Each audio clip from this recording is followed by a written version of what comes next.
ॐ अज्ञानतिमिरन्धस्य ज्ञानञ्जनशलाकया चक्षुरुन्मिलितं येन तस्मै श्रीगुरुवे नमः।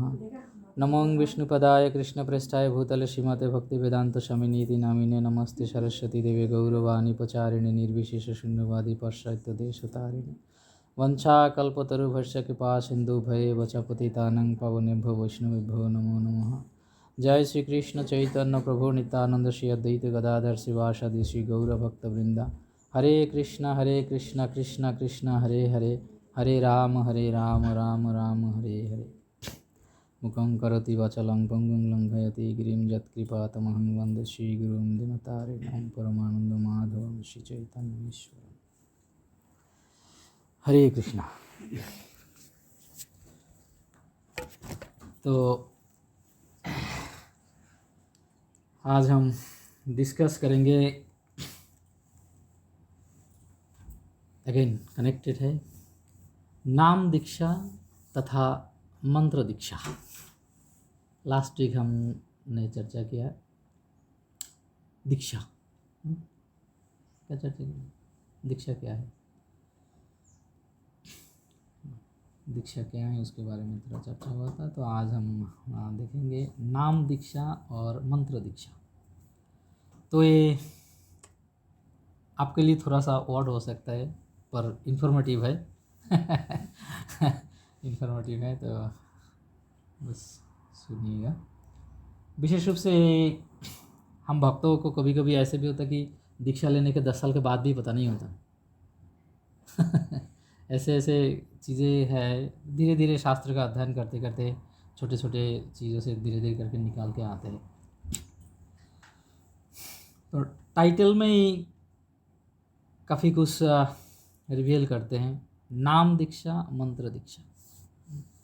वे नाम दीक्षा क्या है, मंत्र दीक्षा क्या है, कौन बताएगा?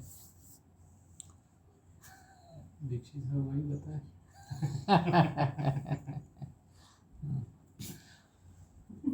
तो दीक्षा का, हाँ, जो दीक्षा है उनको ही पूछना पड़ेगा, तो वही बता सकते हैं ना। तो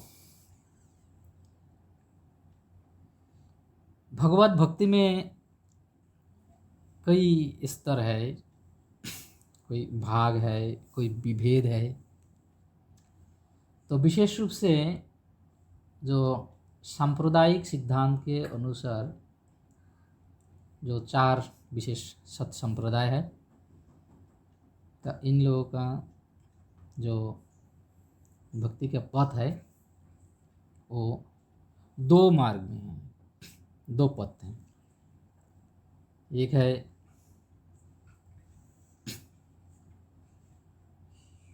भागवत मार्ग और एक है पंचरात्रि की मार्ग। पर ये जो भागवत मार्ग है ये विधि भागवत और रागानुगा भागवत, अभी भागवत में भी 2 हैं, विधि भागवत और रागानुगा भागवत। तो हम आगे जाके डिस्कस करेंगे कि इसके थोड़ा धीरे धीरे करके खुल जाएगा। तो दीक्षा के बारे में कई सारे ओपिनियंस हैं, अलग अलग लोगों के अलग अलग ओपिनियंस हैं, संप्रदायों में भी ओपिनियंस हैं, है ना, मतभेद है दीक्षा के बारे में। पर ये सब जब हम विशेष रूप से गौड़ीय संप्रदाय में आते हैं या बाकी अन्य संप्रदाय में हो, रामानुज संप्रदाय हो या निम्बक संप्रदाय हो, तो जब तक हम इस संप्रदाय को टच नहीं करते तब तक ये चीज़ क्लियर नहीं हो पाता कि भेद कहाँ पे है। तो विशेष रूप से 3 मत है, 3 ओपिनियंस है। तो पहले ओपिनियंस जो बताते हैं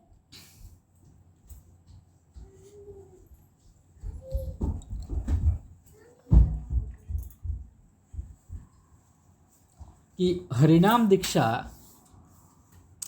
भगवत प्राप्ति के लिए, कृष्ण को प्राप्त करने के लिए हरिनाम दीक्षा पर्याप्त है, एनाफ है।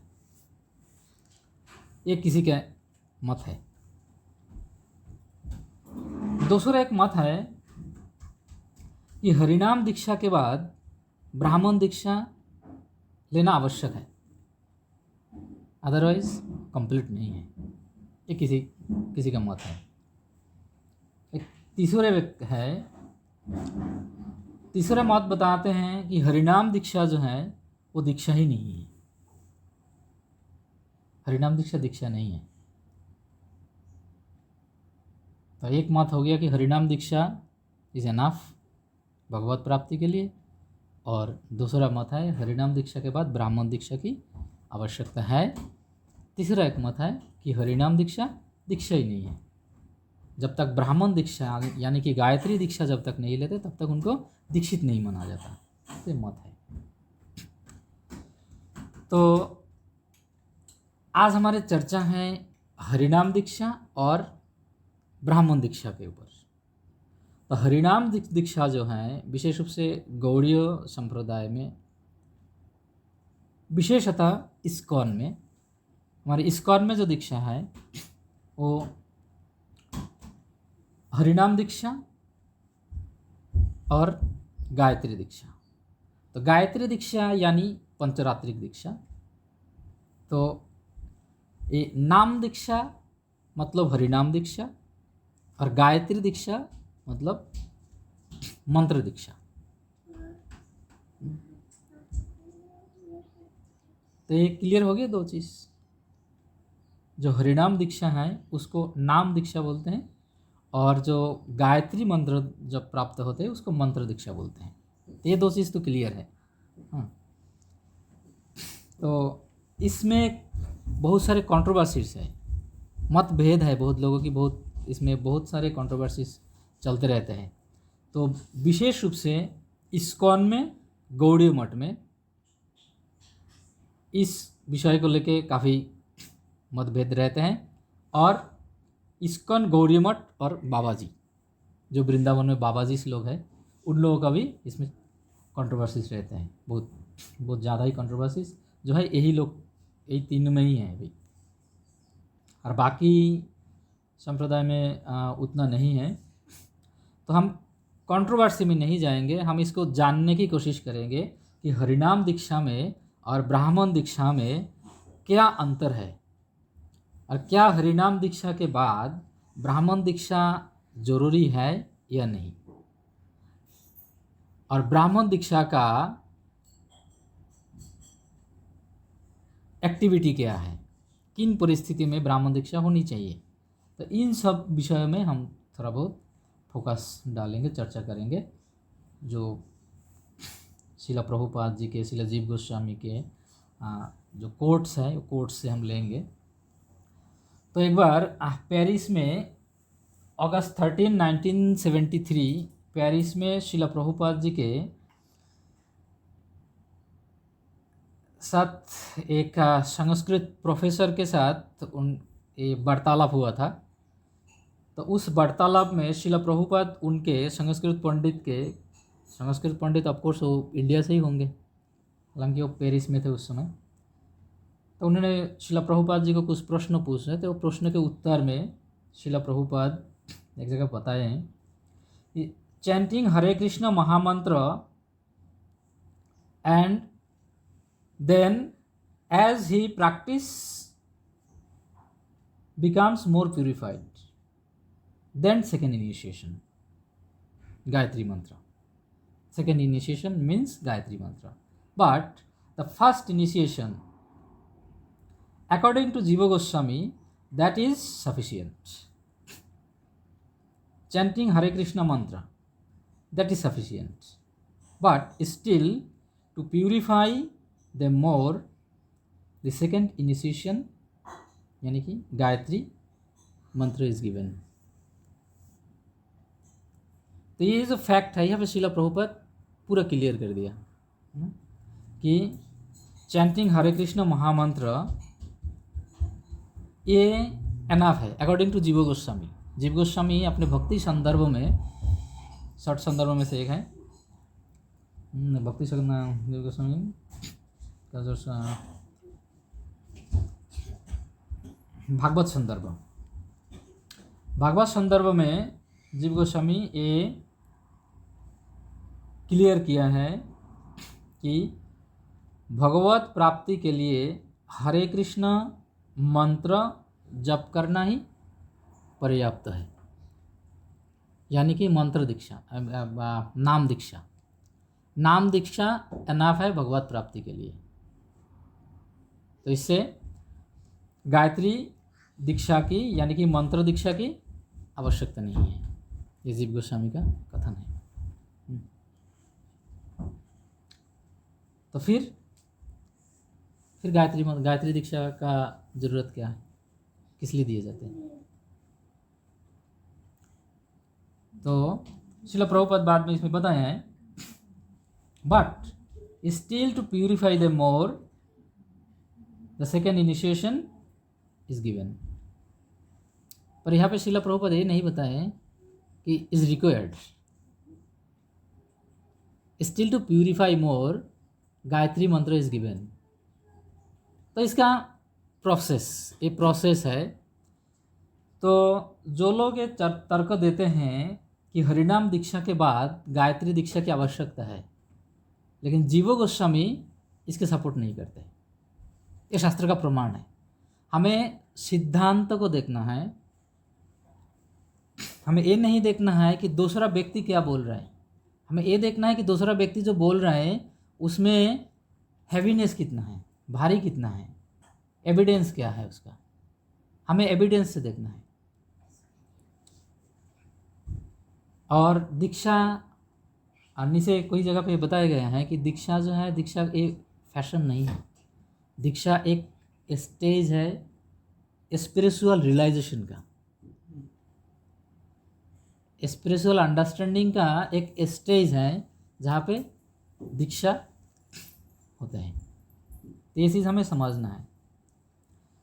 तो जीव गोस्वामी के सिद्धांत के अनुसार जो पहले मत दिया है कि हरिनाम दीक्षा कृष्ण प्राप्ति के लिए पर्याप्त है, गायत्री दीक्षा या दूसरी और दीक्षा की जरूरत नहीं है, is not necessary, not required, but still is given because of more purification process, और ज़्यादा शुद्धता के लिए। तो सिद्धांत के अनुसार ये कंप्लीट है कि हम अगर नाम दीक्षा प्राप्त करते हैं तो ये हमारे लिए निश्चित हो गया कि भगवत प्राप्ति निश्चित है, अगर हम इसको फॉलो करते हैं। तो ब्राह्मण दीक्षा यानी कि गायत्री दीक्षा की कोई आवश्यकता नहीं है।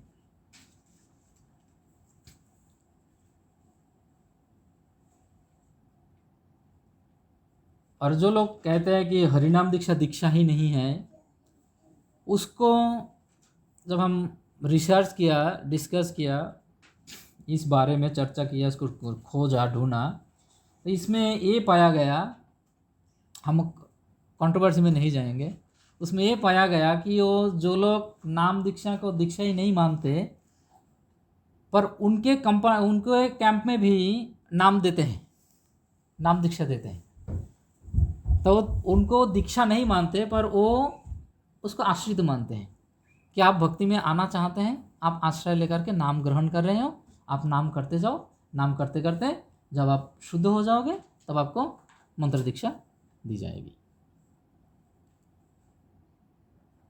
लेकिन जब उस व्यक्ति से बात करते हैं या उस व्यक्ति को रियलाइज होते हैं कि हमारा तो दीक्षा हो गया, गौरी मठ में, आप स्पेशली गौरी मठ में जाओगे, गौरी मठ में ये चीज़ होते हैं।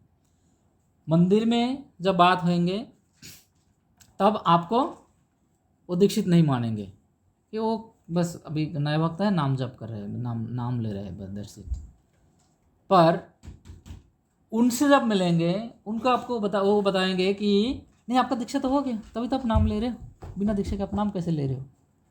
तो एक प्रकार के कुछ धोखाधड़ी का मामला है। और उनको भी ये रियलाइज़ होता है, और वो भी लोगों से बोलते, जब बात करते हैं लोगों से बोलते हैं कि हाँ मेरा तो दीक्षा हो गया, मैं तो अमुक मठ से मैं दीक्षा ले मैं नाम ले रहा हूँ, दीक्षा हो गया। हम बिना दीक्षा से तो नाम ले नहीं सकते।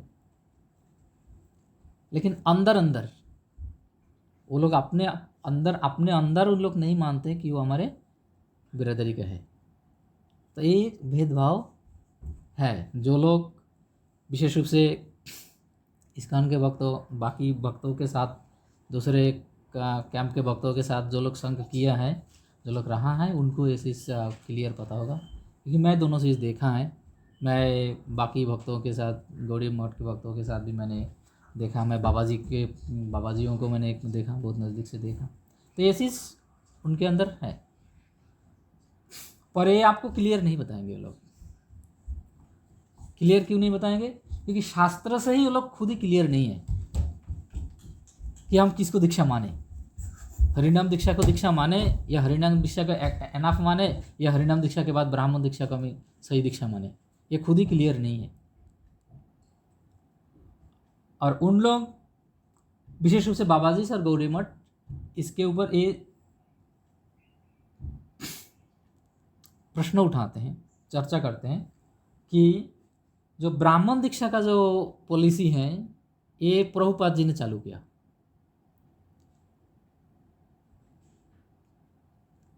क्योंकि इससे पहले गौड़ी मठ में, इससे पहले नाम दीक्षा होते ही, नाम दीक्षा उसी तरह से देते थे। उनको बोल देते थे कि आप नाम लो, जब टाइम होएगा नाम करते करते फिर आपको मंत्र दीक्षा हो जाएगा। तो मंत्र दीक्षा को ही दीक्षा मानते हैं। मंत्र दीक्षा मतलब पंचरात्रिक फिलोसफी जो है उसको, जैसे गायत्री मंत्र, पर नाम देने का उसको दीक्षा नहीं मानते। तो वो लोग क्या बोलते हैं, तर्क देते हैं। हाँ, नाम दीक्षा, मंत्र दीक्षा, सीधा हरिनाम दीक्षा, ये ब्राह्मण दीक्षा, ये आज के टाइम पे इसको फर्स्ट इनिशिएशन, सेकंड इनिशिएशन। हाँ, तो ये नाम दीक्षा और मंत्र दीक्षा की, हरिनाम दीक्षा और ब्राह्मण दीक्षा, मैं हर चर्चा में यही कह रहा हूँ। तो हरिनाम दीक्षा, ब्राह्मण दीक्षा, आप इंग्लिश में कहोगे तो फर्स्ट इनिशिएशन, सेकंड इनिशिएशन। हाँ, तो फर्स्ट इनिशिएशन मीन्स हरिनाम दीक्षा, सेकंड इनिशिएशन मीन्स गायत्री दीक्षा। और गायत्री दीक्षा को मंत्र दीक्षा बोला जाता है, और हरिनाम दीक्षा को नाम दीक्षा बोला जाता है। क्योंकि जब हरिनाम दीक्षा, इस्कॉन में हरिनाम दीक्षा देते हैं, तो हरिनाम दीक्षा के समय गुरुदेव आपको महामंत्र जप करने की अनुमति देते हैं, और आपको एक भगवत नाम देते हैं। भगवान के नाम के साथ जुड़े हुए आपके नाम देते हैं, कि आपके जो कर्मी नाम होते हैं जन्म से, उस नाम को परिवर्तन करके आपका जो नाम है वो भगवान के नाम के साथ कनेक्ट करते हैं। तो इसका दो रहस्य हैं। एक तो नाम देते हैं कि भगवान का नाम, और एक अपना नाम को परिवर्तित करके भगवान के नाम के साथ कनेक्ट करते हैं। तो हरिनाम दीक्षा जो है, इसको नाम दीक्षा बोलते हैं। तो ये लोग बाबा, विशेष रूप से बाबा जी लोग और गौड़ी, बाकी जो लोग हैं, वो लोग जो तर्क देते हैं कि ये जो हरिनाम दीक्षा और ब्राह्मण दीक्षा, ये प्रभुपाद जी ने चालू किया, पर इसका कोई, उनके पास भी इसका कोई एविडेंस नहीं है। क्योंकि माधवाचार्य जी ने भी, माधवाचार्य के एक शिष्य हैं, उन्होंने एक एक ग्रंथ लिखा है माधवाचार्य के ऊपर। वहाँ पे भी एक मंत्र दीक्षा के बारे में उन्होंने चर्चा किया है। तो मंत्र दीक्षा ये पहले से ही है। अब मंत्र दीक्षा मतलब गायत्री दीक्षा, तो गायत्री मंत्र ये प्रोड्यूस नहीं किया गया, ये पहले से ही है। लेकिन हाँ, हमारे लिए ये फैक्ट है कि हरिनाम दीक्षा और गायत्री दीक्षा को श्रील प्रभुपाद ही अलग अलग से व्यवस्था किया है। अलग अलग से व्यवस्था प्रभुपाद जी ने क्यों किया, ये हमें समझना जरूरी है। प्रभुपाद इसलिए इसको किया कि नाम दीक्षा का प्रधानता देने के लिए, कि नाम दीक्षा अगर हो जाते हैं, उसके बाद ब्राह्मण दीक्षा नहीं भी होते हैं, वो मैटर नहीं करते हैं, पर नाम दीक्षा फर्स्ट प्रायोरिटी।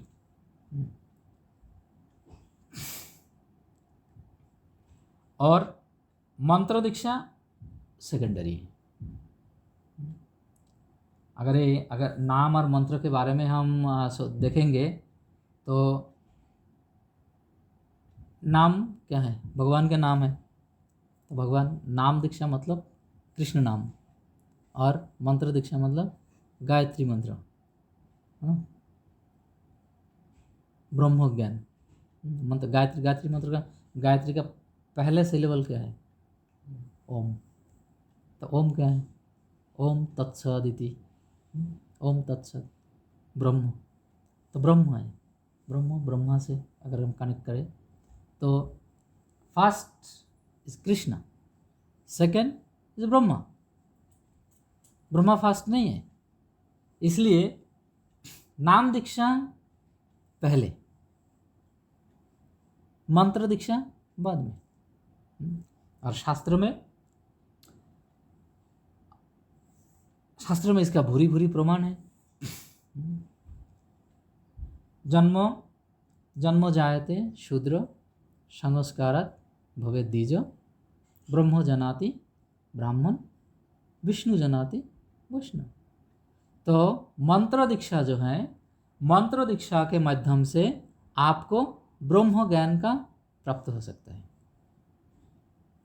मंत्र दीक्षा में भगवत ज्ञान आपको नहीं लाभ होगा। ये चीज का हमें क्लियर समझना है कि ब्रह्म ज्ञान में भगवत ज्ञान प्राप्त नहीं होगा। मंत्र के माध्यम से भगवत ज्ञान प्राप्त होगा नाम के माध्यम से, विष्णु जनाति वैष्णव। तो इसलिए इससे भी हमें पता लगता है कि मंत्र दीक्षा से नाम दीक्षा का महत्व ज़्यादा है।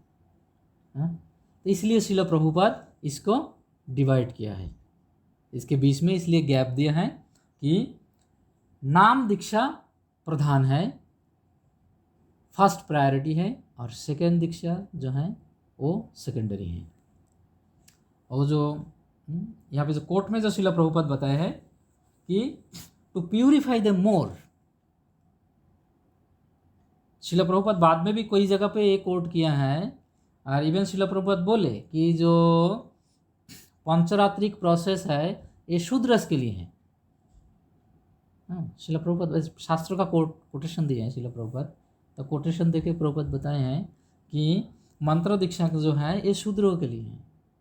क्योंकि मंत्र दीक्षा, पंचरात्रिक दीक्षा, अगर हम पंचरात्रिक प्रोसेस को हम समझेंगे तो हमारे साथ क्लियर हो जाएगा कि पंचरात्र का अर्थ क्या है।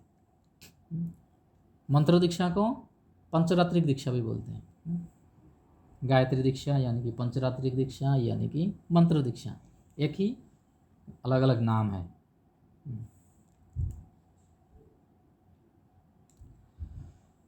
तो मैं एक जगह पे एक बुक पढ़ा था, वो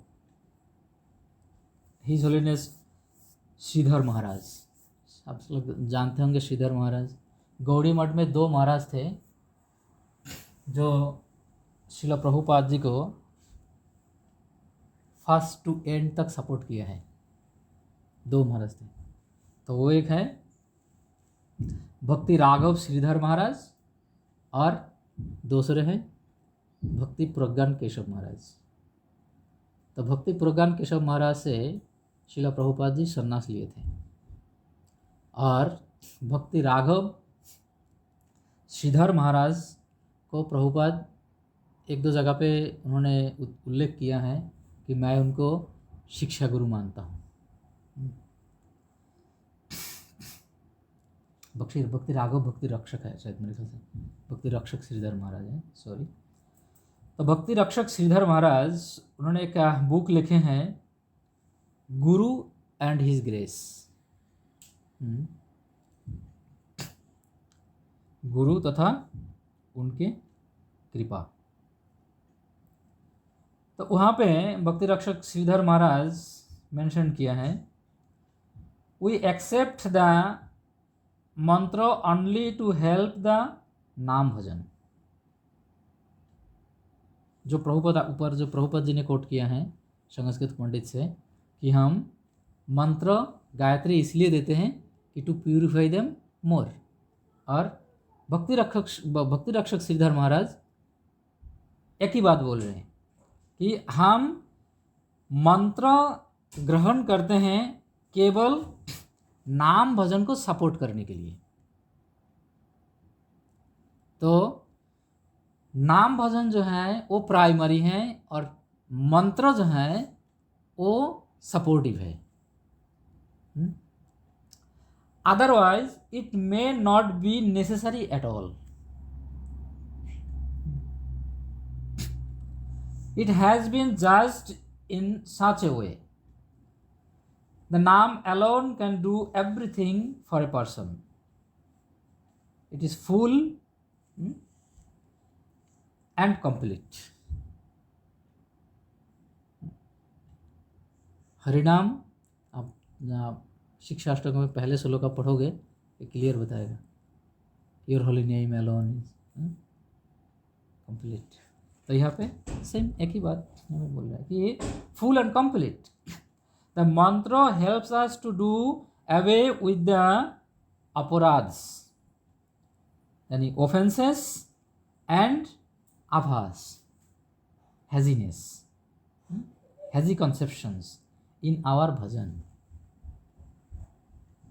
तो क्लियर है कि हम मंत्र केवल इसलिए ग्रहण करते हैं कि मंत्र हमें इतना मदद करेंगे कि हमें और ज़्यादा प्यूरिफाई करेंगे, कि हमें अपराध से बचने के लिए वो ज़्यादा सपोर्ट करेंगे।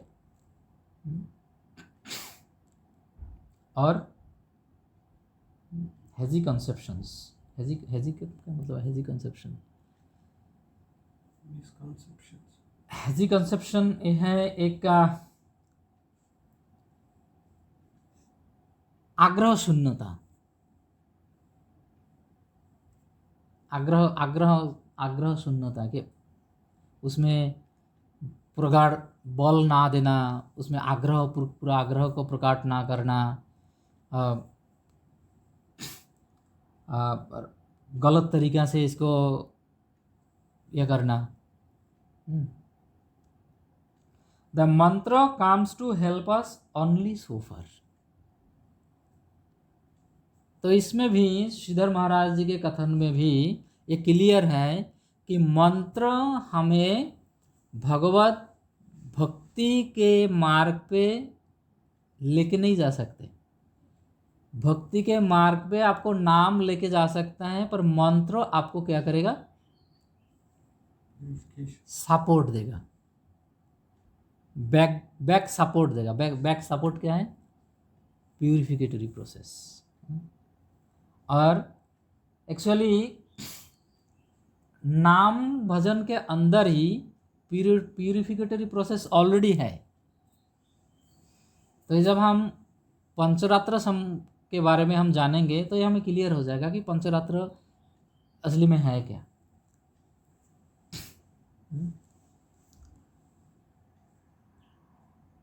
तो क्लियर हो गया ना कि नाम दीक्षा जो है, गायत्री दीक्षा यानी कि पंचरात्रि की दीक्षा, ये मैंडेटरी नहीं है, ये सेकेंडरी है। लेकिन जो नाम दीक्षा है यानी कि हरिनाम दीक्षा जो है ये प्रधान है।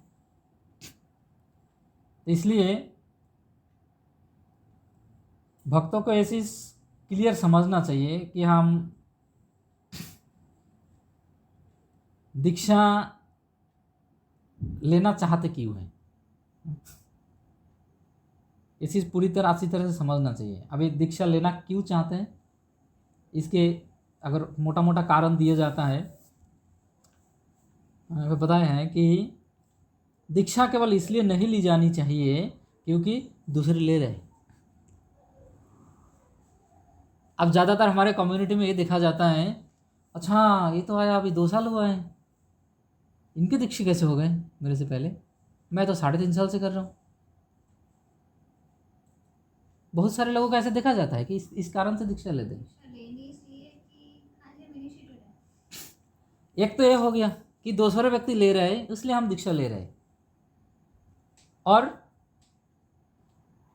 एक तो ये भी पॉइंट है कि हम नियम का पालन कर रहे हैं, सब लोग दीक्षा ले रहे हैं, हम भी ले रहे हैं, मतलब के बारे में हमको कुछ भी पता नहीं है कि दीक्षा का असली अर्थ क्या है, इस बारे में हमें कुछ भी पता नहीं है कि नहीं प्रभु? कभी कभी ये चीज़ होता है ना कि वो देखा देखी, वो भी ले रहा है भी हम भी ले रहे हैं, कभी कभी तो जलसी के मारे ले रहे हैं। वो 2 साल में वो उसका दीक्षा हो गया, 3 साल में मेरा दीक्षा नहीं हो, अगले महीने में जब भी दीक्षा प्रोग्राम होगा मेरा नाम आना चाहिए। और उसमें आप देखेंगे मेरे पास यहाँ पे बैठ के, मुझे पार्क में बैठ के मुझे ये ईमेल आया था सिडनी से, एक भक्त के दीक्षा में प्रॉब्लम हो रहे थे, वहाँ के बहुत बड़ा एक लीडर है, उनसे थोड़ा सा बनते नहीं थे, तो फिर मेरे पास ईमेल भेजा, प्रभु जी प्लीज़ आप थोड़ा सा मदद कीजिए। कि मेरे को एक ईमेल भेजा दिल्ली से, उन माताजी को दिल्ली से किसी ने के साथ कांटेक्ट किया, और उनको पता था कि मेरे को थोड़ा सा इसमें इन्वॉल्वमेंट होता है, कभी कभी भक्तों को थोड़ा बहुत सेवा हो जाती है, तो उनको कॉन्फिडेंस था कि मैं कर सकता हूँ कुछ, और वो माताजी को मैं जानता भी नहीं था। तो फिर मेरे को दिल्ली से किसी ने मेरे को ईमेल भेजा कि प्रभु एक भक्तों को 5-5.5 साल हो गया, उनको दीक्षा नहीं हो रहा है सिडनी में, तो आप प्लीज़ आप देखो। फिर मेरे से कांटेक्ट किया, फिर मैंने कांटेक्ट किया, फिर मैं विजय गोपीकृष्ण प्रभु से कांटेक्ट किया कि प्रभु क्या बात है, कैसे हैं। तो फिर मैं उसको गुरु महाराज तक ले गया कि कार इसका इशू क्या है। फिर वो देखे, देखने के बाद भगवान की कृपा हुई, दीक्षा उनका हो गया। तो अभी वहाँ पे बताया है किसी में, क्या शायद भक्ति विकास महाराज जी के एक बुक में मैंने पढ़ा था कि कभी कभी ऐसे हो जाते हैं कि दीक्षा हम जब लेने जाते हैं और अथॉरिटी हमें क्वालिफाइड नहीं समझते, या किसी भी कारणवश अथॉरिटी अगर अलाउ नहीं करते, तो हम उनको कुछ ऊपर नीचे भी, ऊंचा नीचा भी कुछ बोलते हैं। हाँ, ऊपर नीचे ऊंचा नीचा क्या बोलते हैं आप लोग सबको पता ही होगा ना, मेरे को और एक्सप्लेन करने की ज़रूरत नहीं है। ऐसा देखा गया, प्रभु हम इतना दिन से सेवा कर रहे हैं, कंटिन्यू सेवा कर रहे हैं, आप लेटर क्यों नहीं देना चाहते? अगर आप दीक्षा नहीं दिलाएंगे, पर बहुत सारे पड़े हुए हैं, हम कोई और से ले लेंगे। हाँ, धमकी, सीधा धमकी है। तो ये मतलब नहीं होना चाहिए दीक्षा लेने का। दीक्षा के बारे में समझना है, नाम दीक्षा क्या है, मंत्र दीक्षा क्या है, क्या पर्पज़ है, ये हमें क्या देगा, ये चीज़ के बारे में हमें क्लियर होना चाहिए। और जब तक क्लियर ना हो तब तक दीक्षा नहीं लेनी चाहिए। बहुत सारी चीज़ें ऐसे आते हैं। हाँ, कभी कभी तो भक्त ये भी सोचते हैं कि जब भक्तों को दीक्षा हो जाते तो उनको ज़्यादा सम्मान ज़्यादा मिलते हैं, वो प्रभु जी हो जाते हैं, है ना, प्रभु जी हो जाते हैं। अब देखेंगे, अभी हमारे इस्कॉन में आप देखो, जिसका दीक्षा नहीं हुआ उसको लिखेंगे भक्त अमुक दास, और जिसका दीक्षा हो गया हिज ग्रेस अमुक दास, है कि नहीं?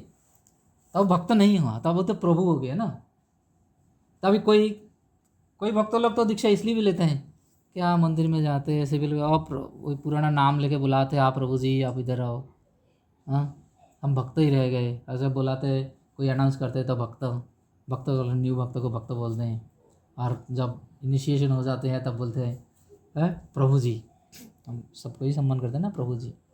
तो सबके, कभी कभी सबके नहीं, कुछ लोगों के मन में इच्छा हो रहती है कि हमें भी कोई प्रभु बोले, पर हमें कोई मतलब नहीं है कि दीक्षा का अर्थ क्या है, वो हमें समझने की आवश्यकता नहीं है। हमें ये समझ आनी चाहिए कि हम दास कब तक रहे, भक्त कब तक रहे, प्रभु तो कभी बने।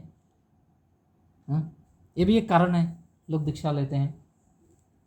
और कभी कभी इससे आगे भी जाते हैं, एडवांस डिवोटी है ना, धीरे धीरे डिवोटी एडवांस हो जाते हैं, तो उसके आगे जाके क्या बोलते हैं, इतना तो शास्त्र पढ़ लिया, भागवतम कंप्लीट कर लिया, भगवत गीता 3 बार पढ़ चुका हूँ, अब काफ़ी एडवांस हो गया, उन्नत भक्त, अपने आप को उन्नत भक्त मानना शुरू कर देते हैं, और तब बोले अब तो मेरी दीक्षा हो जानी चाहिए।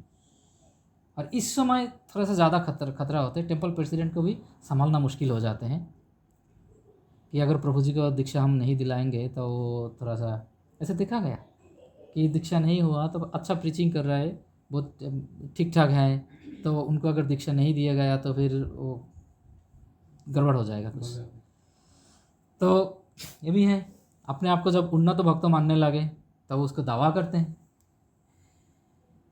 पर ये 3 मैंने बताया, तो ये 3 के ये जो हमारे प्रोपेंसिटी कम ज़्यादा हर एक के अंदर है, मेरे अंदर तो है, लेकिन जब दीक्षा हुआ था उस समय नहीं था, लेकिन बाद में हो गया। इतना दिन से भक्ति कर रहा हूँ तो अभी तो प्रभु बन जाना चाहिए ना। तो ये होती है हर एक के मन में, लेकिन हमें शास्त्र से इसको समझना है कि दीक्षा का परिभाषा क्या है, हमें किस लिए लेना है कि नहीं प्रभु।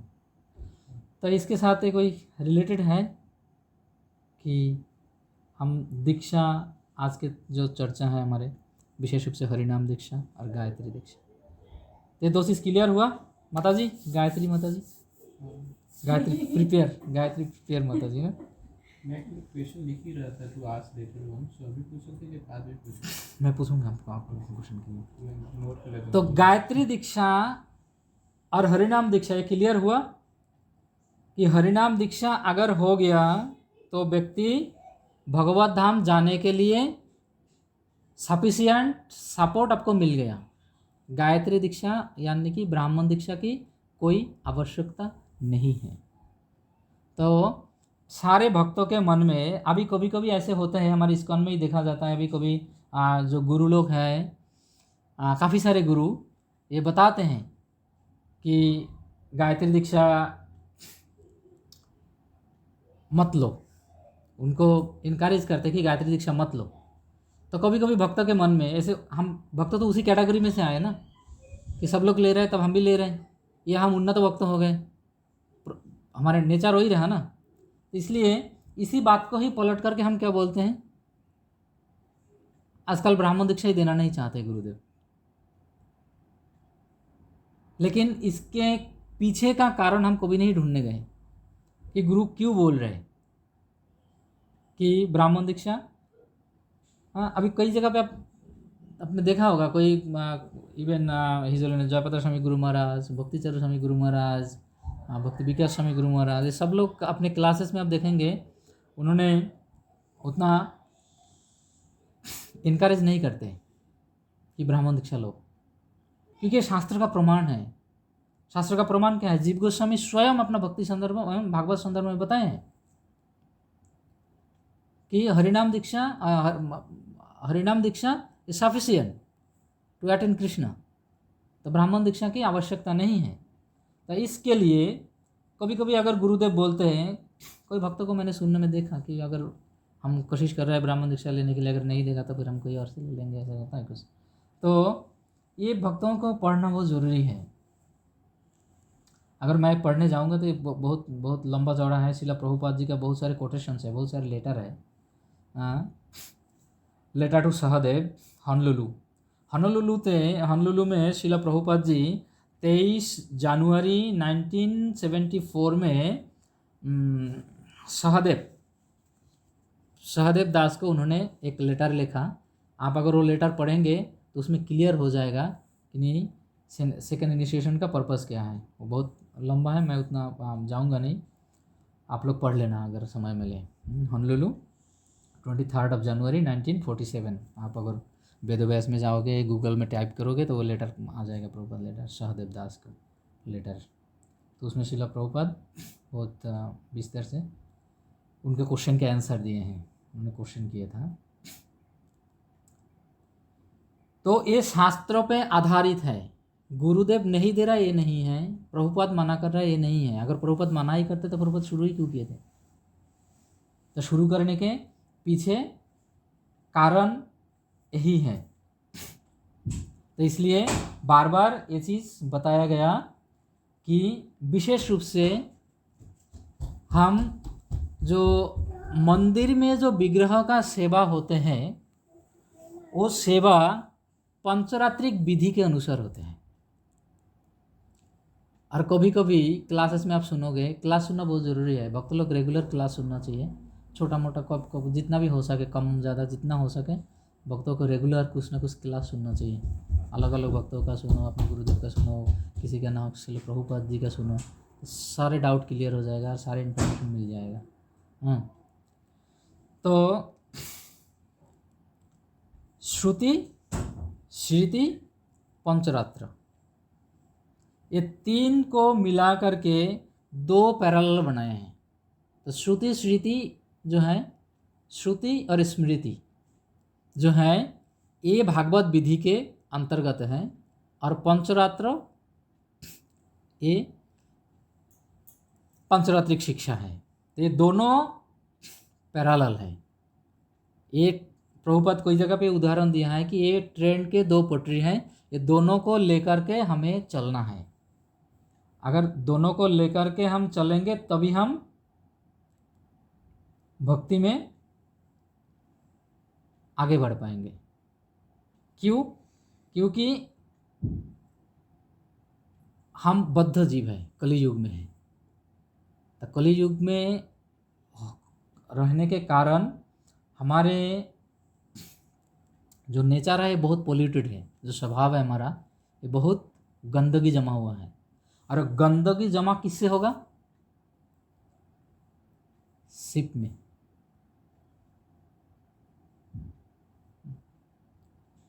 Systematic purificatory process. तो सिस्टेमेटिक प्यूरिफिकेटरी प्रोसेस जो है यही पंचरात्र है। अगर पंचरात्र के अगर डेफिनेशन में हम जाते हैं तो पंचरात्र के डेफिनेशन क्या है, पंचरात्र क्या है, अभी हम इसके बारे में थोड़ा चर्चा करते हैं कि पंचरात्र क्या है। पता है पंचरात्र किसको कहते हैं? पंच मतलब पांच, रात्र नाइट, रात। तो ये एक समय की बात है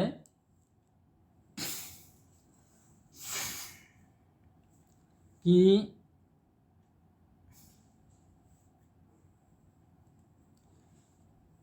दो असुर थे, हरे मुरारे मधु मधु कैटबारे गोपाल गोविंद। एक भजन है ऐसे, मॉर्निंग प्रेयर्स में ऐसे नाम संकीर्तन में श्री चैतन्य महाप्रभु गाते थे, हरे मुरारे मधु कैटबारे। तो मधु और कैटब नाम के दो असुर थे। ये जो वैदिक ज्ञान जो था, ये सारे वैदिक ज्ञान ये मधु और कैटब ये दोनों असुर मिलकर के भगवान हयग्रीव से चुरा लिए थे, सारे ज्ञान चुरा लिए थे। तो चुरा लेने के बाद भगवान ने क्या किया, उसको ढूंढने के बजाय भगवान स्वयं वैदिक जो नॉलेज है ये सारा दोबारा से ब्रह्मा जी को भगवान नारायण ने प्रदान किया। तो ब्रह्मा जी को जो भगवान नारायण ये वैदिक ज्ञान दोबारा से दिया, वो 5 रात में ये सारा ज्ञान ब्रह्मा जी को दिए थे। वैदिक ज्ञान, भागवत ज्ञान नहीं। इसलिए ये जो वैदिक ज्ञान 5 रात में भगवान नारायण ब्रह्मा जी को दिया है, इसलिए इस वैदिक ज्ञान को ही बोलते हैं पंचरात्र। तो ये पंचरात्र में, पंचरात्र के ऊपर 108 पंचरात्र है। तो सबको 108 ग्रंथ है जिसको पंचरात्र कहा जाता है। ये सबके अंदर यही प्यूरिफिकेटरी प्रोसेस लिखा हुआ है, वैदिक सिद्धांत। तो उसमें से 108 में से एक पंचरात्र है जिसको नारद पंचरात्र कहा जाता है। सुना होगा आप लोगों ने, नारद पंचरात्र। तो हम जो वैदिक सिद्धांत में जो भगवान के विग्रह सेवा के जो सिद्धांत को हम फॉलो करते हैं, वो नारद पंचरात्र से लिए हुए हैं। तो पंचरात्रों के जो 5 सिद्धांत हैं, वो पहले सिद्धांत है अभिगमन। अभिगमन क्या है? Preliminary activities. समझ में आ रहा है? प्रिलिमिनरी एक्टिविटीज क्या है? इसको अभिगमन कहते हैं। जो द्वितीयवार्षी प्रोसेस में ऐसी है कि अवेकिंग, अर्ली मॉर्निंग, ये 5 चीज खुद को करना होता है और बाद में भगवान को कराना होता है। इसको अभिगमन बोलता है। तो इसमें आपको खुद को उठना है, अर्ली मॉर्निंग फ्रेशिंग, आपको सुबह उठना, दंतोधावन, हस्तमुख प्रक्षालन, फिर बाह्य कर्म, पासिंग एंड स्नान, तिलक धारण, मंगलाचरण, यहाँ तक को इसको अभिगमन कहते हैं।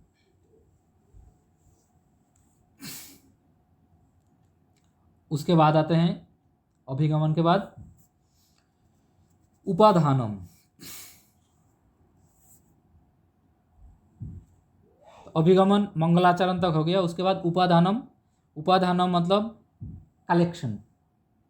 आपको भगवान को जगाने के लिए सारे चीज़ के कलेक्शन करना है, फ्लावर कलेक्शन, इंसेंस, सारे इंग्रेडिएंट्स, इसको बोलता है उपाधानम। और थर्ड है योगा। योगा मीन्स ध्यान। ध्यान के माध्यम से मन से भगवान के साथ संबंध जोड़ना। तो वहाँ पे बहुत सारे मंत्र हैं। तो वेद पंचरात्र शिक्षा का मतलब है कि मंत्र है। मंत्रों के माध्यम से आप मेंटली भगवान के साथ कनेक्ट हो रहे हो। Yoga, mental preparation. इसलिए आप जब पंचरात्रिक विधि के अनुसार भगवत सेवा करोगे तो उसमें उपाचार है, पंचोपचार, 3 उपचार, पंचोपचार, अष्टोपचार, द्वादश उपचार, 16 उपचार, 32 उपचार, 64 उपचार, ये सारे उपचारों से भगवान की सेवा। उपचार मतलब आइटम्स, ये सारे आइटम्स से भगवान की सेवा होते हैं। तो हमारे इस्कॉन में जो फॉलो करते हैं ये 16 उपचार, 16 आइटम होते हैं। एवरीडे मॉर्निंग जो भगवान को स्नान कराया जाता है विजय विग्रह की, तो 16 उपादान से उनकी सेवा की जाती है। तो हम फॉलो करते हैं।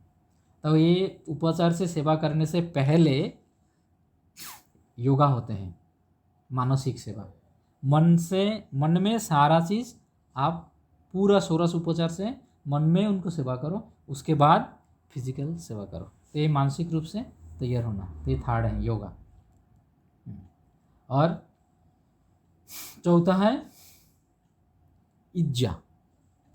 तो इज्जा प्रैक्टिकल एक्टिविटी, जो मानसिक रूप में हम वो 16 उपचार से हमने मन से भगवान की सेवा कर लिया।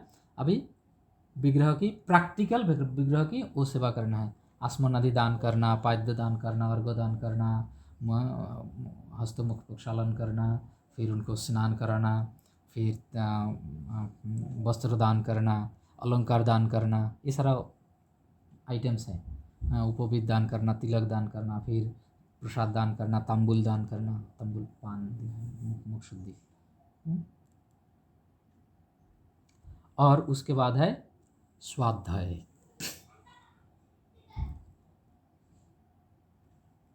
स्वाध्याय क्या है? पर्सनल मेडिटेशन और cultivation of devotional service as a shravanam kirtanam. तो अल्टीमेट क्या है? स्वाध्याय। स्वाध्याय का मतलब है स्व अध्याय, अध्ययन। तो श्रवण कीर्तन, फिर नाम, इसलिए नाम दीक्षा जो है ये फर्स्ट है। एंड नाम से ही होगा, क्योंकि बाकी जो प्रोसेसेस है वो केवल आपको अपलिफ्ट करने के लिए वो सपोर्ट देगा, पर कंप्लीट सक्सेसफुल है श्रवण कीर्तन से। तो अपलिफ्टमेंट के बिना भी आप केवल श्रवण और कीर्तन के माध्यम से भी आप वो प्यूरिटी ला सकते हो। तो उसके लिए आपको करना क्या है? सेम चीज़ करना है।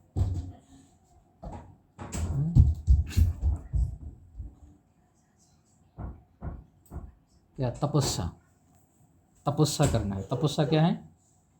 तपस्या का सिंपल अर्थ क्या है? साधारण अर्थ में तपस्या किसको बोलेंगे हम?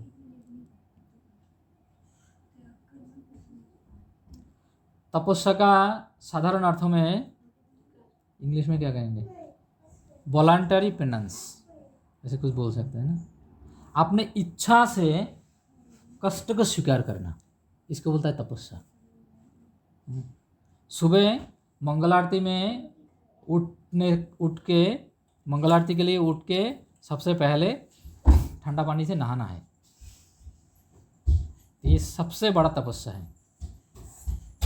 इस्कॉन में तो, इस्कॉन को 70s के समय, प्रभुपाद के समय भी काफ़ी सारे लोग इस नाम से जानते थे कि सुबह उठ के नहाने वाले हैं। सुबह उठ के नहाने वाले मतलब इस्कॉन वाले हैं। ऐसे इस्कॉन में भी कई सारे भक्तों को ऐसे देखा गया विदेश में, जब प्रभुपाद इनिशियली शुरू किया है तो वो लोग तो नहाते नहीं थे, हिपीज लोग थे, नहाते नहीं थे। अभी मंदिर में रूल बना दिया कि भाई मंदिर में आओगे तो सुबह उठ के, वो लोग आते थे मंदिर में, हम कुछ दिन मंदिर में रहेंगे, तो कोई बात नहीं, अब रहने के लिए दिया, बहुत पानी है बहुत। तो मंदिर में आके रहते थे पर वो नहाते नहीं थे।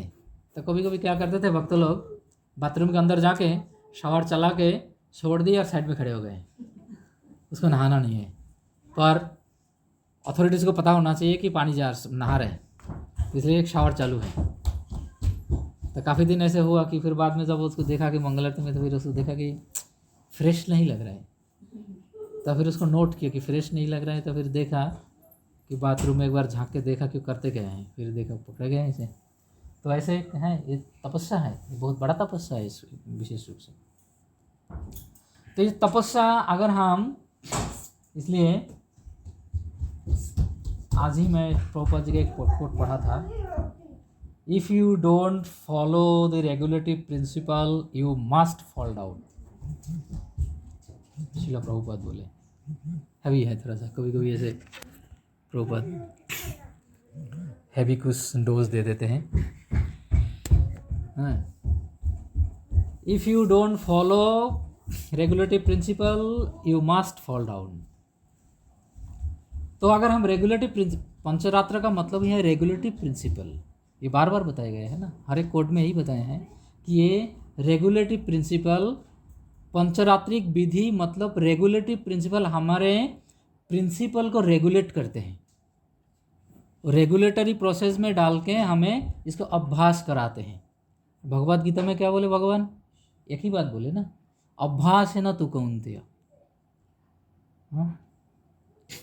तो अभ्यास के माध्यम से क्या आएगा, वैराग्येन च गृह्यते,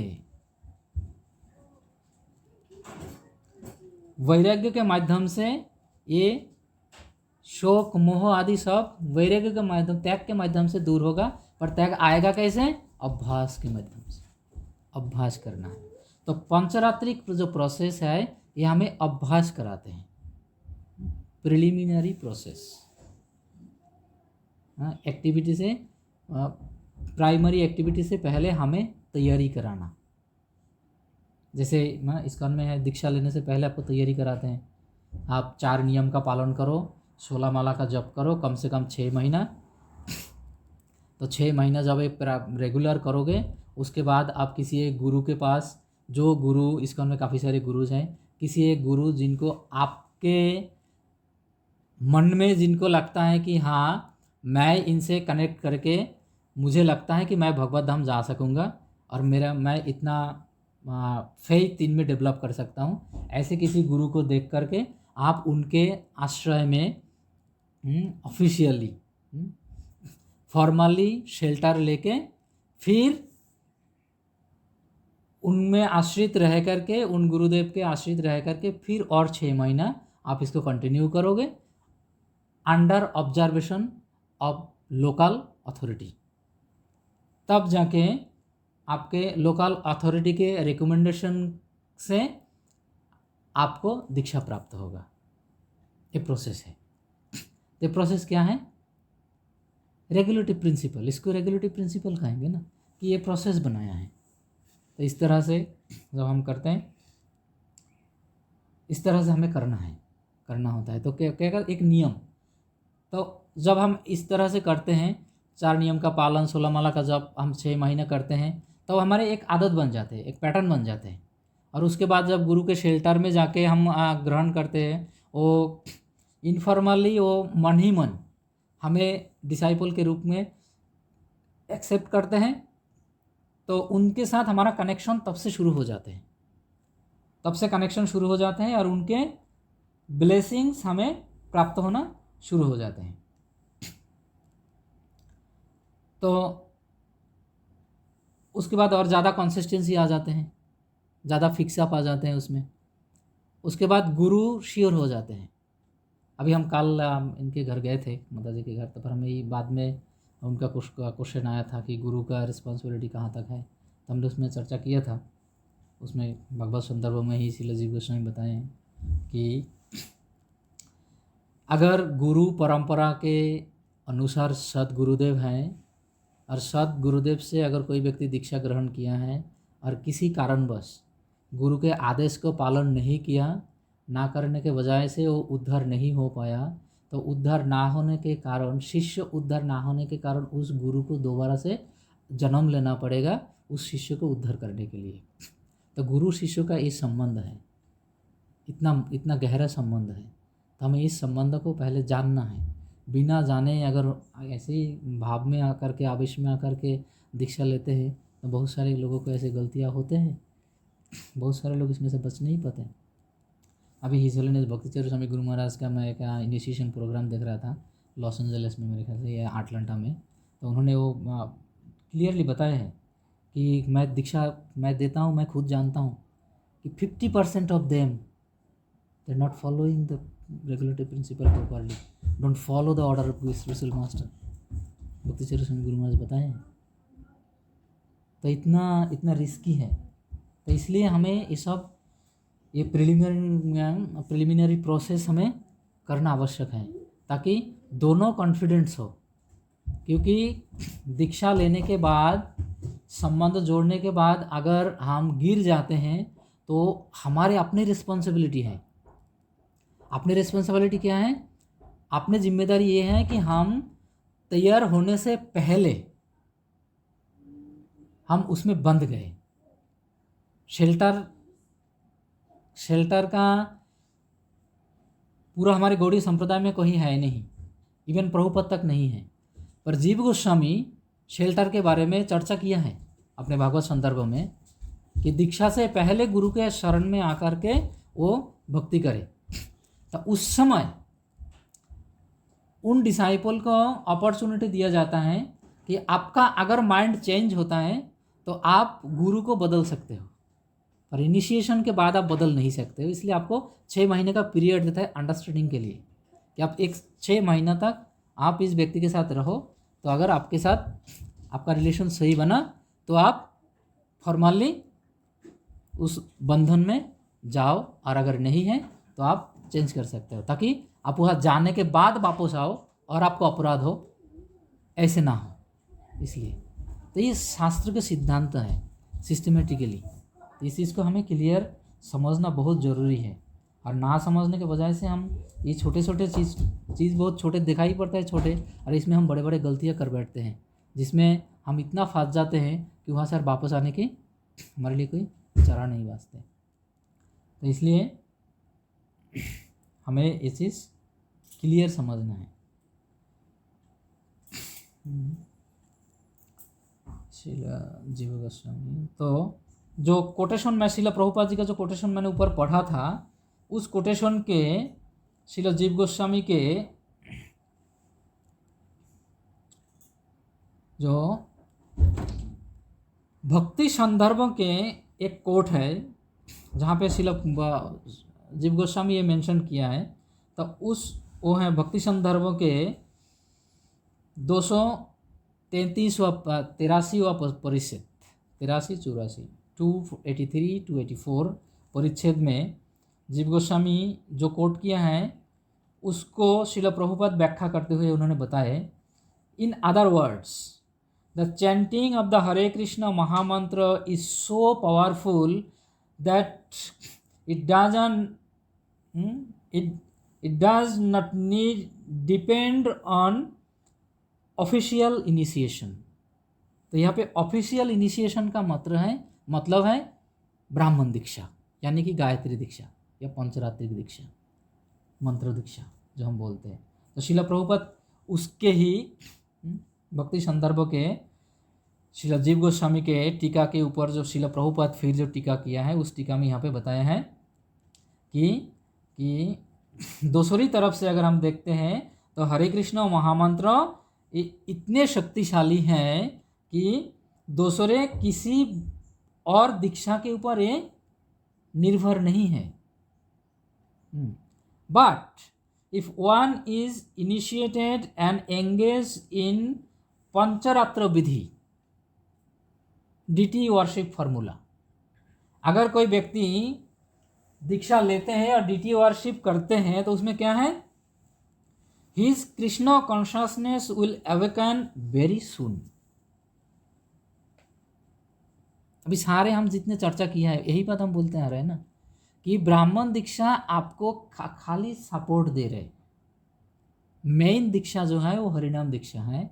तो ब्राह्मण दीक्षा लेकर के, क्योंकि डीटी वर्शिप करने के लिए आपको वैदिक सिद्धांतों को फॉलो करना है। भागवत सिद्धांतों में वो भागवत मार्ग राग मार्ग में जाके होएगा। विधि मार्ग में जो भक्ति है, भागवत भक्ति विधि मार्ग में जो है वो पंचरात्र के अनुसार आपको करना है। तो इसलिए डीटी वर्शिप करने के लिए आपको ब्राह्मण दीक्षा की ज़रूरत है, और ब्राह्मण दीक्षा लेकर के जब आप डीटी वर्शिप करोगे तब आपको मिलेगा क्या, रिजल्ट क्या है, his Krishna consciousness will awaken very soon. आपके जो जर्नी का परिधि है उस समय को कम करेगा, ये सपोर्ट देगा ब्राह्मण दीक्षा। और इसका मतलब ये नहीं है कि ब्राह्मण दीक्षा के बिना ये सपोर्ट नहीं मिल सकते, नहीं। हरिनाम is so powerful that it doesn't depend on any official initiation. Prabhupada clear बताया है यहाँ पे, क्लियर है ना, कॉन्फिडेंट आ रहा है भाई। मेरी तो 10 साल से हरिनाम लेके बैठे हो, ब्राह्मण नहीं हो रहा है, ब्राह्मण के समाज में जाते हैं तो बस आप तो नाम ही जप कर रहे हैं, ये तो गायत्री नहीं हो आराम है। तो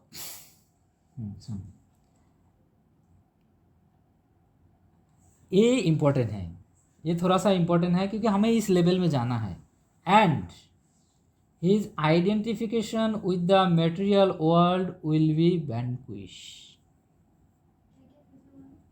and his identification with the material world will finish। तो क्या हम हरिनाम दीक्षा लेने के बाद 10 साल हो गया, 15 साल हो गया, क्या हमें ये रियलाइज़ हुआ कि भौतिक संसार में जो भी एक्टिविटी हम कर रहे हैं ये केवल हमारे आध्यात्मिक जीवन की सपोर्ट के लिए, ये रियलाइज किसी का हुआ? अगर नहीं हुआ तो दीक्षा के लायक नहीं है। हम हज़ारों बार सुन चुके हैं, जितने दिन से हम इस्कॉन में हैं 1000 बार से ज़्यादा सुन चुके हैं, हम शरीर नहीं है आत्मा है। पर शरीर नहीं है आत्मा है, हम सुना है, ये हम समझा है। आत्मा अविनश्वर है, अमर है, अजड़ है। शरीर अजर नित्य शाश्वत एवं न हन्नुमाने न हन्नते हन्नुमाने शरीर, ये आत्मा की परिभाषा है। शरीर क्या है? क्षणभंगुर है, पेरिशेबल है, सब कुछ हम जानते हैं। जानते कि नहीं? कम ज़्यादा सब लोग जानते हैं। मानते कितने लोग हैं?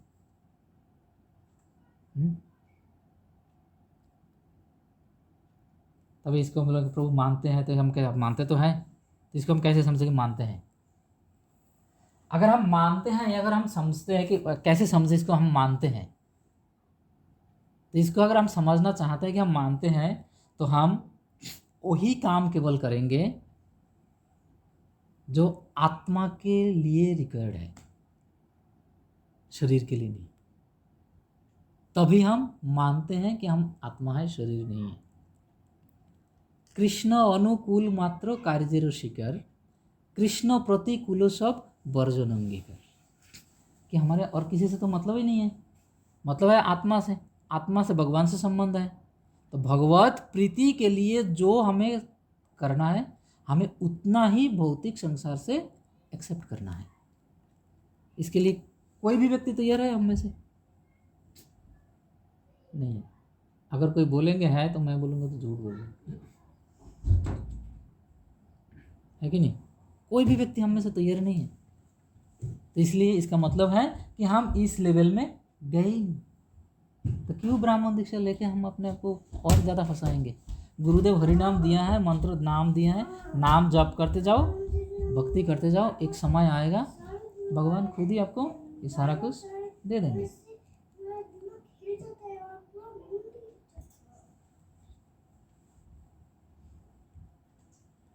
हाँ, नेक्स्ट प्रभुपाद यही बात बताया है, the more one is freed from material identification, the more one can realize that the spiritual soul is qualitatively as good as supreme soul.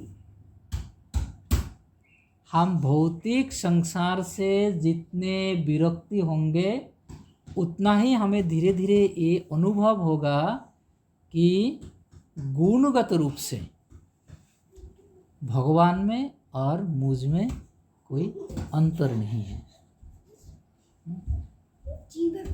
ये दीक्षा का पूरा होल, दीक्षा का जो मतलब है वो ये है, हमें इस चीज़ को रियलाइज़ करने के लिए, अपने आप को अपलिफ्ट करने के लिए, ये जो प्रिलिमिनरी जो प्रोसेस है इसको एडप्ट करके, एक्सेप्ट करके, इसके अनुसार हमें आगे बढ़ना है।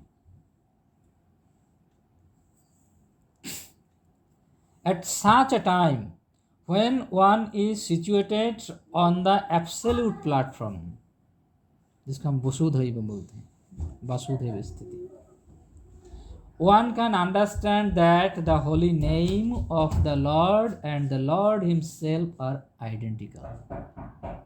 कहाँ पे आए घूम फिर के? देखा, इतना कुछ करने के बाद, सारा पंचरात्रिक विधि करने के बाद, आप अपने आप को अपलिफ्ट करने के बाद, आपके भौतिक इच्छा को काटने के बाद, जब आपको ये समझ आएगा कि मेरा आइडेंटिटी है आत्मा, शरीर नहीं है, और उसके बाद जब ये रियलाइजेशन होगा कि जीव आत्मा और परमात्मा में गुणगत रूप से कोई भेद नहीं है, इस समझ आने के बाद आपको क्या अंडरस्टूड होगा कि भगवान और उनके नाम एक ही है।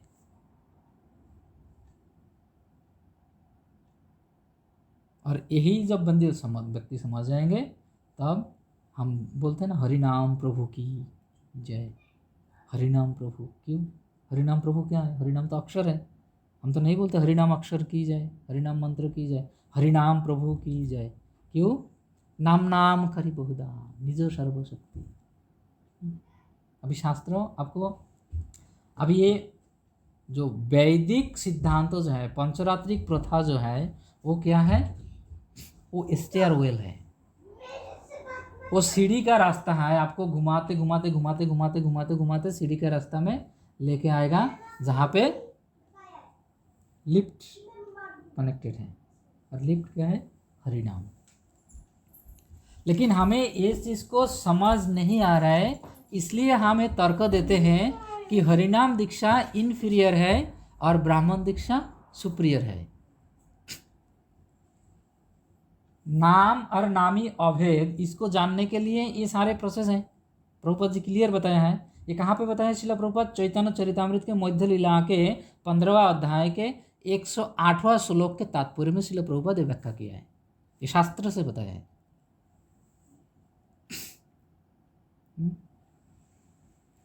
तो चैतन्य चरितामृत के आदि लीला के 7वां अध्याय के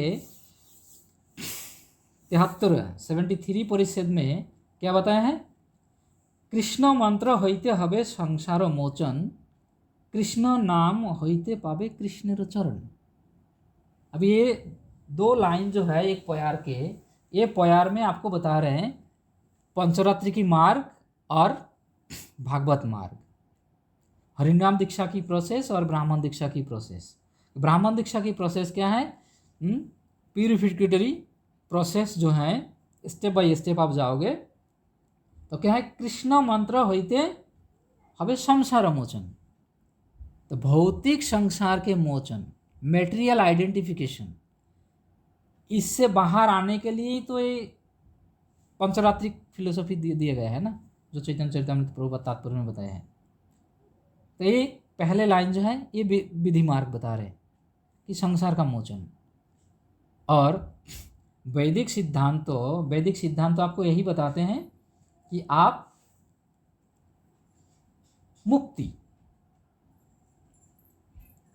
मुक्ति तक आप पहुंचोगे,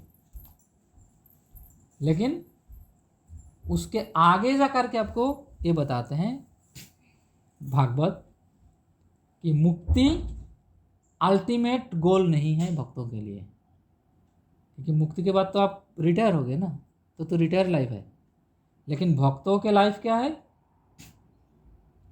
मुक्ति से भी और आगे। तो भक्तों के जो लाइफ है, मोक्षदा लघुता कृता, मोक्ष को भी तुच्छ मानते हैं। क्यों? वहाँ पे क्या है? कृष्ण नाम होइते पावे कृष्णेर चरण। तो यहाँ पे बताया है भागवत विधि में श्रवण कीर्तन के माध्यम से भगवान की सेवा। तो ये जो भगवान की सेवा है ये पंचरात्रिक विधि में नहीं है। पंचरात्रिक विधि में मोक्ष तक आप जा सकते हो, क्योंकि उसमें तो आपका खुद का अपलिफ्टमेंट है खाली, उसमें सर्विस कनेक्शन नहीं है। तो ये चीज़ हमें क्लियर समझ करके हमें क्या करना है, तो हमें हरिनाम, जिनको हरिनाम दीक्षा हो गया तो फिर क्या वो बाकी आगे का छोड़ दे हो कि ठीक है हरिनाम तो हो गया, फिर ब्राह्मण दीक्षा तो शास्त्र बताया है कि ब्राह्मण दीक्षा की जरूरत नहीं है, तो फिर हम क्यों एफर्ट करें, भक्ति शास्त्री क्यों करने जाएं? टाइम ही नहीं है, बच्चा संभाल नहीं पा रहे, परिवार संभाल नहीं पा रहे हैं, एक्स्ट्रा टाइम रात को जाग करके काम, जॉब के आवर काट करके, बुक पढ़ के फिर भक्ति शास्त्री की, अभी भक्ति शास्त्री के बिना ब्राह्मण दीक्षा हो नहीं रहे, तो इतना एफर्ट हम क्यों ले? फिर लेना चाहिए कि नहीं चाहिए? ऐसा तो ज़रूरत नहीं है ना, पता है ना ज़रूरत है नहीं, तो हम एफर्ट क्यों ले? एफर्ट हमें लेना है। क्यों? क्वेश्चन है किसी का, क्यों लेना है? एफर्ट हमें इसलिए लेना है, फॉलोइंग ओनली भागवत विधि विल बिकम सहजिया। अगर आप भागवत विधि को फॉलो करोगे, केवल श्रवण और कीर्तन और मंगल आरती नहीं जाओगे, तो आप क्या बन जाओगे? लेजी हो जाओगे। क्योंकि हर रोज़ मंगल आरती का टाइम, विधि भक्ति का प्रोसेस क्या है? विधि भक्ति रेगुलेटिव प्रिंसिपल, मैंने प्रभुपाद जी का कोट बोला ना, if you don't follow regulative principle you must fall down. Prabhupada बहुत हैवीली बताए हैं। तो विधि भक्ति, मंगल आरती, दर्शन आरती, गुरु पूजा, क्लासेस, ये प्रभुपाद क्या है? विधि भक्ति का फॉर्मूला भागवत भक्ति में दिया है। तो भागवत विधि क्या है? श्रवण कीर्तन। तो श्रवण कीर्तन का तो कोई टाइम लिमिट है नहीं, वो तो आप कभी भी कर सकते हो। अहर निशी नाम लाए खाईते सुईते तहार महिमा वेद नहीं परे। आप सोते सोते भी जप कर लो, बैठे बैठे जप कर लो, कोई भी कैसे भी जप कर लो, कोई मैटर नहीं है। लेकिन शास्त्र बताते हैं कि आप अगर खाली भागवत विधि को फॉलो करोगे तो धीरे धीरे आपको क्या, सहजीय बन जाओगे। सहजीय का मतलब क्या है? नहाने धोने से वो बिलीव नहीं करते, मन में आ गया, ढोलक लेके बैठ गया, भजन शुरू कर दिया, ये सहजिया है। तो सहजिया पंथी भक्ति नहीं है। तो अभी इसको कैसे सुधारे? फिर इसको सुधारने के लिए आपको पंचरात्रिक विधि के साथ चलना है। इसलिए श्रील प्रभुपाद बोले टू पैरेलल, आपको दो ट्रैक हैं, दो पटरी हैं, दोनों पटरी को आपको बैलेंस करना है। अदरवाइज क्या होगा? Following only pancharatrika vidhi without bhagavat vidhi will become mundane scholar. क्योंकि आप भागवत विधि को नहीं करोगे तो आप क्या श्रवण कीर्तन आदि ये सब आप छोड़ के आप क्या करोगे? क्योंकि श्रवण कीर्तन आपको क्या देगा? कृष्ण नाम होते पावे कृष्ण रे चरण, सेवा देगा, वो सर्विस देगा। लेकिन जब खाली आप पंचरात्रिक विधि को फॉलो करोगे तो क्या होगा? आप पंडित बनोगे, तार्किक बनोगे, स्कॉलर। साउथ इंडिया में विशेष रूप से हम रामानुज संप्रदाय में बहुत बड़े बड़े स्कॉलर्स हैं वो लोग, बल्कि वो लोग फिर भी सेफ है। क्यों? वो सेवा में जुड़े हुए हैं। इस सत संप्रदाय के गुण हैं। ऐसे बहुत सारे संप्रदाय में आप देखोगे, अपसंप्रदायों में बहुत बड़े बड़े पंडित हैं, आप उनके पास जाओगे, बहुत अच्छा फिलोसफी देगा, लॉजिक है, प्रमाण भी है, पर आप क्या बोलोगे उसको? आप काट ही नहीं सकते। बहुत बड़े बड़े फिलोसोफर्स हैं, आप उनको काट ही नहीं सकते, उसके पीछे उसका लॉजिक है, बिहाइंड है। वो वेद का प्रमाण देगा। हाँ, ऐसे बहुत सारे अभी आजकल है, विधर्मी लोग भी वेद के उदाहरण देते हैं। वेद वेद वेद और वेद वेद वेद में क्या है? वेद का मतलब क्या है? संस्कृत वर्ड है वेद, इंग्लिश में what is the meaning of the Veda? Knowledge. Knowledge में स्कॉलर, स्कॉलरली नॉलेज है। आप अगर वेदांत तो पढ़ोगे, वेद पढ़ोगे तो आप स्कॉलर बनोगे। और हमें क्या बनना है? हमें नॉलेज के साथ भक्त बनना है, मूर्ख भक्त नहीं बनना है। तो इसलिए हमें ये दोनों पैरेलल चाहिए। तो अगर हम खाली हरिनाम जप करते हैं और ये विधि नियम पालन नहीं करते, रेगुलेटरी प्रिंसिपल पालन नहीं करते, तो हम क्या हैं? धीरे धीरे लेजी हो जाएंगे। आज भगवान को भोग एक बार लगा दिया, काल मन करा 3 बार लगा दिया, परसों टाइम नहीं मिला, लगाया नहीं, हाँ, सहज ही बन गया।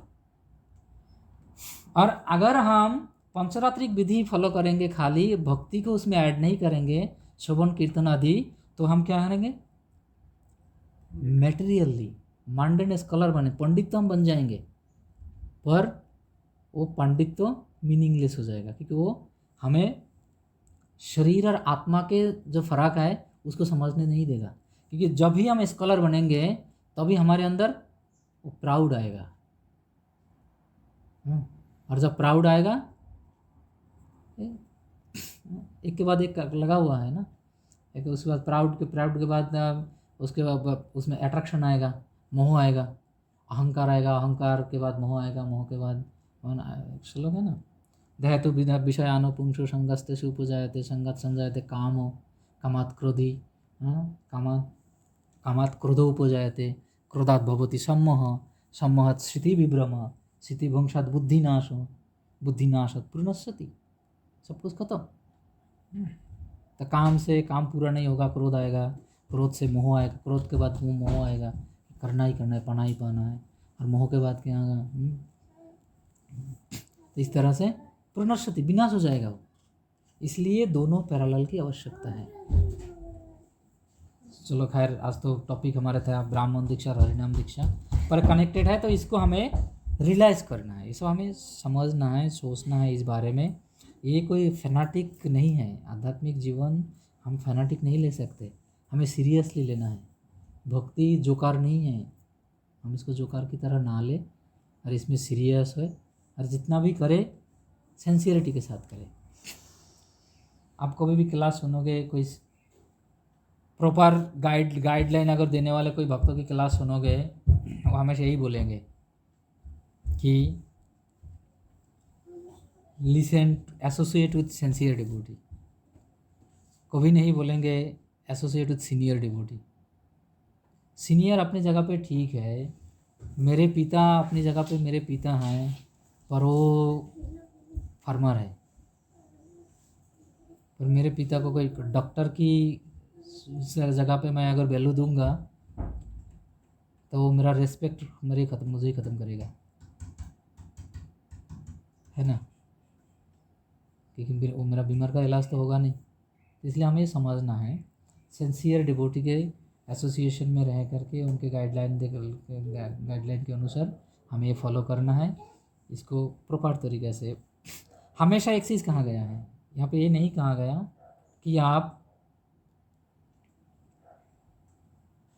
कि कितना कर रहे हो वो मैटर है। क्या है, आप कितना कर रहे हो वो मैटर है या कैसे कर रहे हो वो मैटर है। हम्म? कैसे बहुत होगा तभी एक्टिविटी होएगा, पर कितना कर रहे हो वो प्रायोरिटाइज नहीं है, कैसे कर रहे हो वो मायने रखते हैं ज़्यादा। तो इसलिए एक भक्ति मार्ग के प्रोसेस है, आप जितना करो सिस्टेमेटिक करो। स्थिति श्रुति पुराण आदि पंचरात्र विधि बिना ऐकांतिक हरेर भक्तिर उत्पाद कल्पते। हम अगर सिस्टेमेटिकल भक्ति नहीं कर रहे हैं और सारा दिन हम 24 घंटा भगवान की भक्ति कर रहे हैं, वो उत्पाद का कारण भी हो सकता है। नारद पंचरात्र में बताया, बृहदारण्यक उपनिषद में भी बताया है कि उत्पाद कल्पते, उत्पाद मचाएगा समाज में। क्यों? क्योंकि वो सिस्टेमेटिक नहीं है, प्रॉपर प्रोसेस के अनुसार नहीं है। भले ही प्रॉपर प्रोसेस के अनुसार ना भी करो फिर भी भगवान लेगा, पर वो क्या है, अविधि पूर्वकम।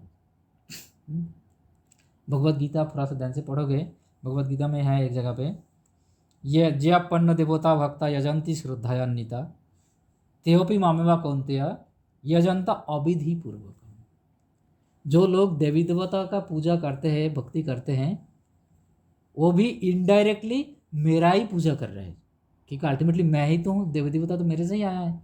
तो जो देवी देवताओं का भी पूजा करते हैं वो भी अल्टीमेटली मेरा ही पूजा कर रहे हैं, पर प्रॉब्लम क्या है इसमें, यजंता, ये जो पूजा का विधि है, यजंता मतलब ये जो यजन पूजा आदि है, यजंता अविधि पूर्वकम, ये विधि के अनुसार नहीं है। तो हमें विधि के अनुसार करना है। तो इस चीज़ को हमें समझ करके इस तरह से अगर हम थोड़ा सा बैलेंस करेंगे तो हमें कम खर्चा में ज़्यादा लाभ उठा पाएंगे और सही लाभ उठा पाएंगे। ठीक है, हरे कृष्ण। श्रील प्रभुपाद की। नीलेश प्रभु, आपका एक प्रश्न था।